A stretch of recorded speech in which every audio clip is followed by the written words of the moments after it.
In 1846, a group of brave families set out on a journey to find a better life in the West. But little did they know, this trip would turn into one of the most terrifying stories in history. Did you know they started with 87 people and 20 wagons? But soon, they faced a big decision that changed everything. Let's begin. In the spring of 1846, a group of families from Illinois decided to leave their homes and head west. They had heard stories of California, a land of sunshine, fertile soil, and endless opportunities. For many, it was a chance to start over, to build a better life for themselves and their children. The group was led by two brothers, George and Jacob Donner, and their friend James Reed. They were joined by other families, including the Murphys, the Breens, and the Eddies.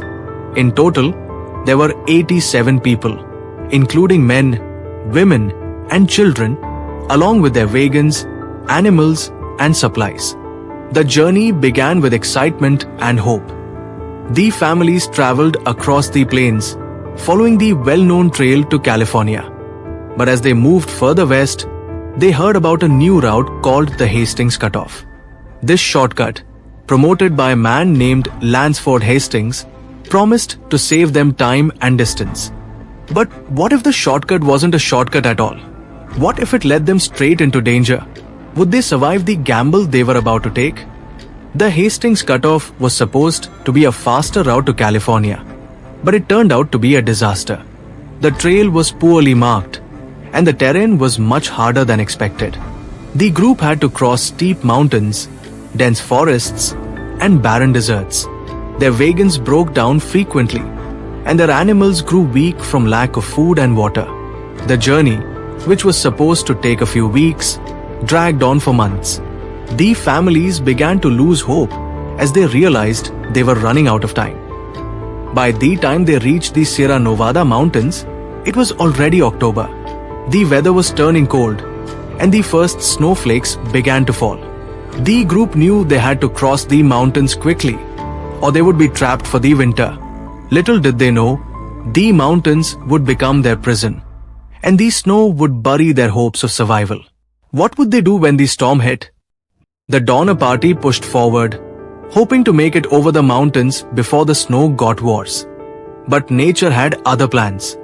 A massive snowstorm hit, burying the trail under several feet of snow. The wagons couldn't move, and the group was forced to stop. They set up camp near a lake, which is now known as Donner Lake. They built small cabins using wood from their wagons and whatever materials they could find. But the snow kept falling, and soon they were completely cut off from the outside world. Food supplies began to run low. The group had already eaten most of their animals, and there was nothing left to hunt in the frozen wilderness. Desperation set in as they realized they might not survive the winter. How long could they last without food? What would they do when the hunger became unbearable? As the weeks passed, the situation grew worse. The cold was unbearable, and hunger gnawed at everyone. The first to die was an elderly man named Luke Halloran, who had been sick for a long time. His death was a grim reminder of their fragile situation. Soon, others began to succumb to starvation and illness. The group tried to ration their remaining food, but it wasn't enough. They ate boiled leather, tree bark, and even their own shoes. But nothing could stop the hunger. The children cried for food, and the adults grew weaker by the day. The once hopeful families were now facing a nightmare they could never have imagined. With death all around them, what would they do next? Would they give up? Or would they fight to survive at any cost? As the food ran out, the group faced an impossible choice: starve to death or do the unthinkable.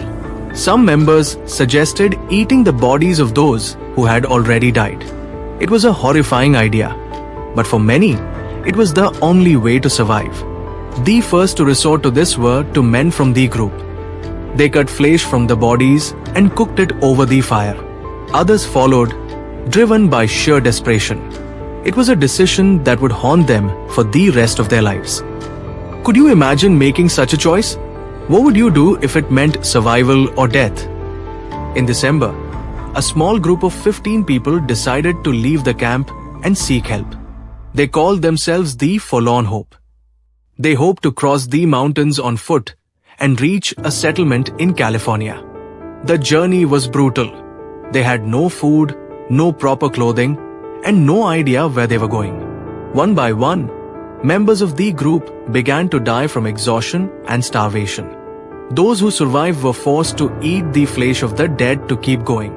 After weeks of walking, only 7 members of the Forlorn Hope made it to a Native American village. The villagers gave them food and shelter, and eventually they reached a settlement in California. But would help arrive in time for the others? Could the rest of the Donner Party hold on long enough to be saved? News of the Donner Party's plight spread quickly, and rescue parties were organized. The first rescuers reached the camp in February 1847. They were shocked by what they found. The survivors were barely alive, huddled in their cabins, surrounded by snow and death. The rescuers gave them food and helped them prepare for the journey back. But not everyone could be saved. Some were too weak to travel, and others chose to stay behind. Who would survive and who would be left behind? What would the rescuers find when they reached the camp?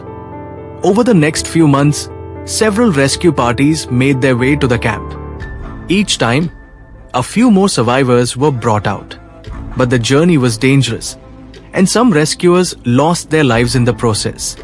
By the time the last rescue party arrived in April, only 48 people had survived. The rest had died from starvation, illness, or the harsh conditions. The survivors were finally free, but their ordeal was far from over. How would they rebuild their lives after such a tragedy? The survivors of the Donner Party were forever changed by their experience.